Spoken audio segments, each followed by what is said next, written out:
Assalamualaikum warahmatullahi wabarakatuh. Kali ini kita akan belajar tentang cinta kepada Allah Subhanahu wa taala, khauf, roja, dan tawakal kepadanya. Yang pertama yaitu cinta kepada Allah Subhanahu wa taala. Hakikat cinta kepada Allah Subhanahu wa taala. Cinta kepada Allah atau mahabbatullah berarti menempatkan Allah Subhanahu wa taala dalam hati sanubari.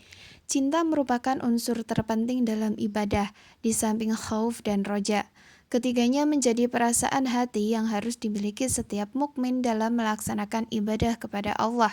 Seseorang tidak akan memperoleh kesempurnaan iman tanpa mengenal keagungan Allah, merasakan kebaikan dan ketulusan Allah, dan mengakui nikmat-nikmat Allah, karena Allah telah menetapkan cinta kepada orang-orang yang beriman sebagaimana firman-Nya dalam Quran Surat Al-Baqarah ayat 165. Yang mana artinya, dan di antara manusia ada orang yang menyembah Tuhan selain Allah sebagai tandingan, yang mereka cintai seperti mencintai Allah. Adapun orang-orang yang beriman sangat besar cintanya kepada Allah. Sekiranya orang-orang yang berbuat zalim itu melihat, ketika mereka melihat azab pada hari kiamat, bahwa kekuatan itu semuanya milik Allah, dan bahwa Allah sangat berat azabnya. Ketika cinta seseorang kepada Allah Subhanahu wa taala mengakar kuat dalam jiwanya, maka akan berpengaruh terhadap seluruh kehidupannya. Segala sesuatu akan terasa indah karena adanya cinta kepada Allah Subhanahu wa taala. Seseorang yang cinta kepada Allah Subhanahu wa taala akan merasakan manisnya iman. Selanjutnya yaitu tanda dan cara untuk mencintai Allah Subhanahu wa taala. Tanda-tanda cinta kepada Allah yaitu yang pertama mencintai Rasulullah, yang kedua mencintai Al-Quran. Seseorang yang cinta kepada Allah dan Rasulnya pasti akan mencintai Al-Quran. Yang ketiga menjauhi perbuatan dosa. Rasa cinta kepada Allah akan menjadikan seseorang selalu berusaha untuk menghindari perilaku dosa dan maksiat. Yang keempat, mendahulukan perkara yang dicintai Allah. Apapun yang dicintai Allah akan lebih diutamakan oleh seseorang yang mencintai Allah. Mereka tidak memperdulikan lagi kepentingan dan urusan pribadi ataupun keinginannya. Yang terakhir, tak gentar menghadapi hinaan. Kecintaan seseorang kepada Allah akan menjadikannya semakin teguh dalam mengamalkan ajaran Islam. Kemudian, cara meningkatkan cinta kepada Allah yaitu ada 3. Yang pertama, memahami besarnya cinta Allah Subhanahu wa taala kepada hambanya. Yang kedua, senantiasa membersihkan hati. Yang ketiga, mempelajari ilmu agama secara mendalam. Yang selanjutnya yaitu khauf. Hakikat khauf. Khauf atau rasa takut merupakan sifat orang bertakwa sekaligus merupakan bukti iman kepada Allah Subhanahu wa taala. Rasa takut ini akan semakin meningkat seiring meningkatnya pengetahuan tentang Tuhannya. Secara tegas, Allah Subhanahu wa taala memerintahkan orang beriman agar takut kepadanya. Kata khauf secara etimologis berarti khawatir, takut, atau tidak merasa aman. Takut kepada Allah Subhanahu wa taala merupakan bukti seorang hamba mengenal Tuhannya. Rasa takut tersebut akan semakin bertambah seiring bertambahnya pengetahuan hamba terhadap Tuhannya.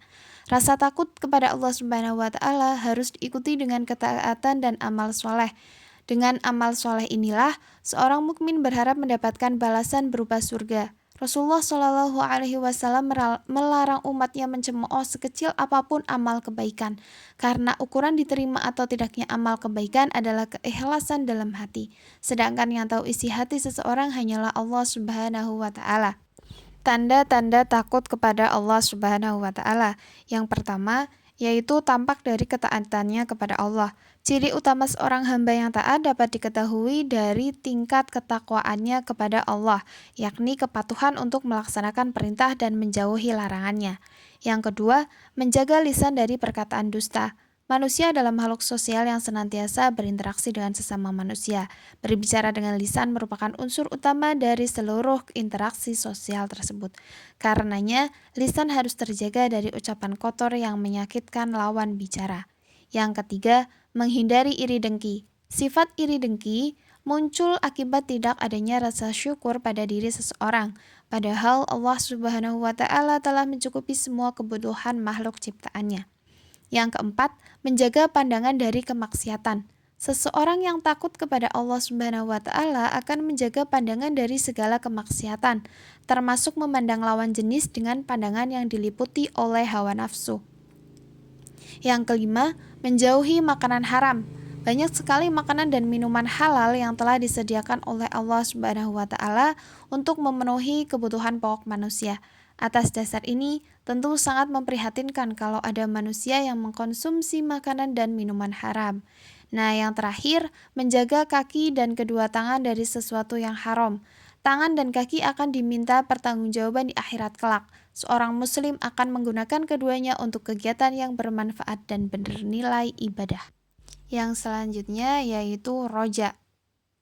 Hakikat roja yaitu secara etimologis berarti mengharap sesuatu atau tidak putus asa. Hal ini sejalan dengan firman Allah yang artinya, barang siapa mengharap pertemuan dengan Allah, maka sesungguhnya waktu Allah pasti datang, dan Dia yang maha mendengar, maha mengetahui. Menurut istilah, roja berarti berharap untuk memperoleh rahmat dan karunia Allah. Sifat roja ini harus disertai optimis, perasaan gembira, sikap percaya dan yakin akan kebaikan Allah. Lebih dari itu, sifat roja harus dibarengi dengan amal-amal soleh untuk meraih kebahagiaan di akhirat. Ketika seseorang memiliki sifat roja, maka ia akan bersemangat untuk menggapai rahmat Allah Subhanahu wa Ta'ala karena dia memiliki sifat Maha Pengampun, Maha Pengasih, dan Penyayang. Meskipun bergelimang dosa, rasa optimis mendapat ampunan Allah tetap ada dalam hatinya. Namun perlu diingat bahwa sifat roja ini harus bersanding dengan sifat khauf. Sifat khauf dapat mencegah seseorang berbuat dosa, sedangkan roja dapat mendorong orang untuk taat kepada Allah Subhanahu wa Ta'ala. Cara dan manfaat. Cara menumbuhkan sikap roja. Yang pertama yaitu muhasabah atas nikmat-nikmat Allah. Muhasabah atas nikmat-nikmat Allah berarti mawas diri atas apa yang telah diperbuat sebagai ungkapan syukur kepada Allah. Yang kedua, mempelajari dan memahami Al-Quran. Al-Quran merupakan kalamullah yang syarat dengan ilmu. Di dalamnya terkandung hikmah dan pelajaran bagi siapa saja yang ingin mengambilnya. Yang ketiga, meyakini kesempurnaan karunia Allah Subhanahu wa Ta'ala. Sifat roja akan tumbuh pada diri seseorang apabila ia meyakini bahwa Allah telah memberikan karunia sempurna kepadanya. Yang selanjutnya yaitu manfaat sifat roja. Seseorang yang memiliki sifat roja akan memperoleh banyak manfaat. Di antaranya, yang pertama, semangat dalam ketaatan kepada Allah Subhanahu wa Ta'ala. Yang kedua, tenang dalam menghadapi kesulitan.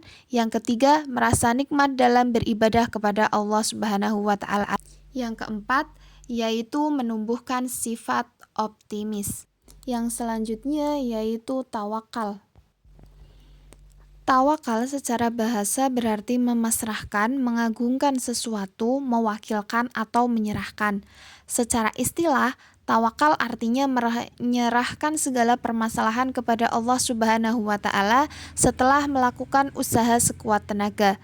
Seseorang yang bertawakal adalah seseorang yang mewakilkan atau menyerahkan hasil usahanya kepada Allah Subhanahu wa Ta'ala. Sifat ini merupakan bentuk kepasrahan kepadanya sebagai zat yang maha kuasa atas segala sesuatu.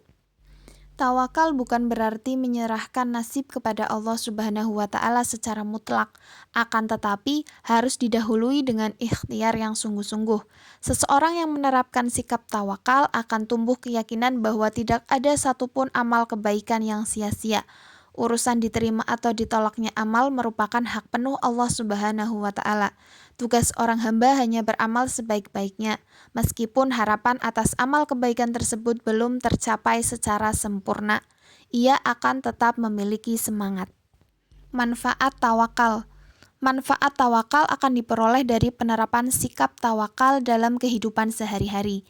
Di antaranya, tercukupi semua keperluan, mudah untuk bangkit dari keterpurukan, tidak bisa dikuasai oleh setan, memperoleh nikmat yang tiada henti, dan menghargai hasil usaha. Sekian pembelajaran tentang cinta kepada Allah Subhanahu wa taala, khauf, roja, dan tawakal kepadanya. Jangan lupa absen dan jangan lupa tugasnya ya. Terima kasih. Wassalamualaikum warahmatullahi wabarakatuh.